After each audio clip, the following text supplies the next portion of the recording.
Sadly, too often here on America Tonight, we've talked about mass shootings in the United States. If you look at timelines, you remember we had one of the victims from Colin Goddard who survived, one of the victims from the Virginia Tech incident that happened, and that was back in 2007, and he described what that was like, how he really actually thought he was dead when he was lying there in French class, but he survived.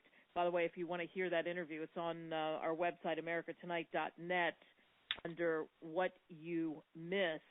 And then Sandy Hook Elementary School took our breath away back in 2012, without a doubt. And there have been so many other unfortunate incidents that have happened in the history of the United States. We can go way back to even 1966. In fact, recently someone took me on a tour of the University of Texas, and in the tower where Charles Joseph Whitman, who was a former Marine, killed 16 and wounded at least 30 while he was shooting from the tower there on the university, and someone described to me what that was like. We have forensic psychologist Dr. Anthony Napoleon in our virtual green room. He's a trial analyst and a nationally recognized expert in forensic profiling and criminal behavior.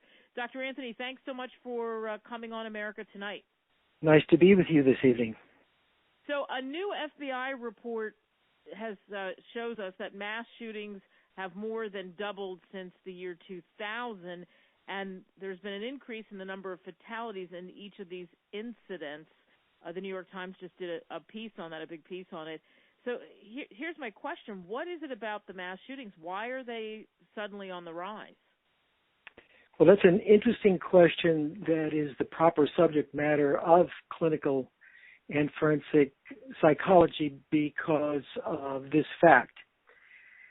The incidence of mental disorders in the United States is now at about 1 in 4 people. And of those 1 in 4, about half of those individuals have more than one diagnosable mental illness. Now, mental illness is the end product of biological, psychological, and socio-cultural factors. And we sort of know that genetics are relatively constant. So what we presume to be occurring is that socioculturally, our psychology is changing, and especially given one particular factor that accounts for the increase in what we call spree killings.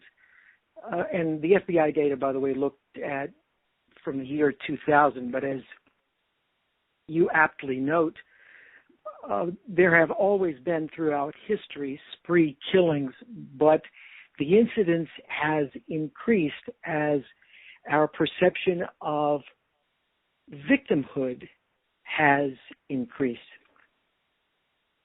Yeah, it's interesting in looking at that. Why is it so much in describing those factors? What does rage have to do with it? Because that's immediately where so many of our minds go. What triggers that rage?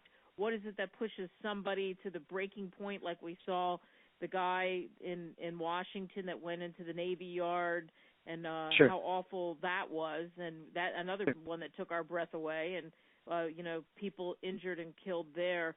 So what is it about that rage? A good question. The individuals who do survive, and they're relatively few because most ultimately turn that rage inward after they have displayed it in these dramatic confrontations, and they kill themselves. The only thing that prevents these spree killers from killing themselves is an intervention from a police officer. So when we interview these people, what we find are individuals who truly believe deep in their heart, their soul, that they have been victimized.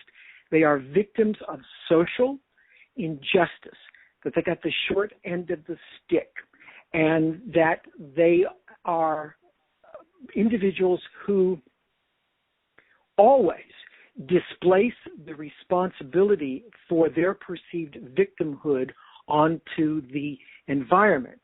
Now, when you look at what I just said closely, we have to ask, what have we done socioculturally? How have we raised children? What is it about the ambient culture that has increased this perception of I am a victim of social injustice? And when we look at those data, we see a few things have changed dramatically in the last 20 years. The first thing is that there has been a digital media revolution such that anything that happens in our culture can now affect a larger number of individuals. You can be on Twitter, for example, and reach people all over planet Earth. Social media, same thing. This program of yours ultimately is broadcast virtually everywhere on the planet if you know how to access a digital device. So we now, anything that happens, any approach, any clever social engineering technique that occurs can have a broad impact. What are those? What are the social cultural changes? Well, the most important is the notion of social injustice. Politicians, for example, learned and have learned that a very effective way of garnering votes is to convince segments of the voting public that they have been victimized by individuals for various and sundry reasons. The most recent iterations of this, the 99% versus the 1%.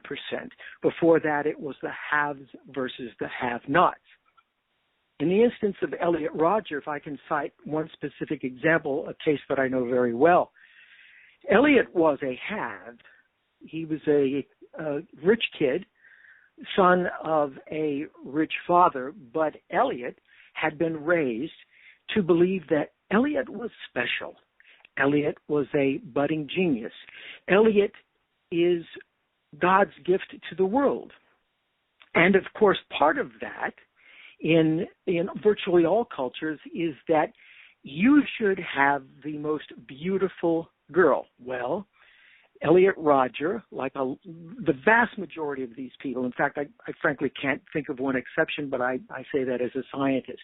So virtually all are socially inept.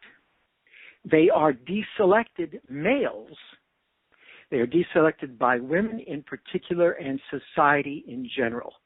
And they feel victimized. Elliot felt victimized because here I am, raised to believe that I am so special and wonderful, and I don't have these beautiful blonde girls, these other guys, these miscreants. And that's social injustice.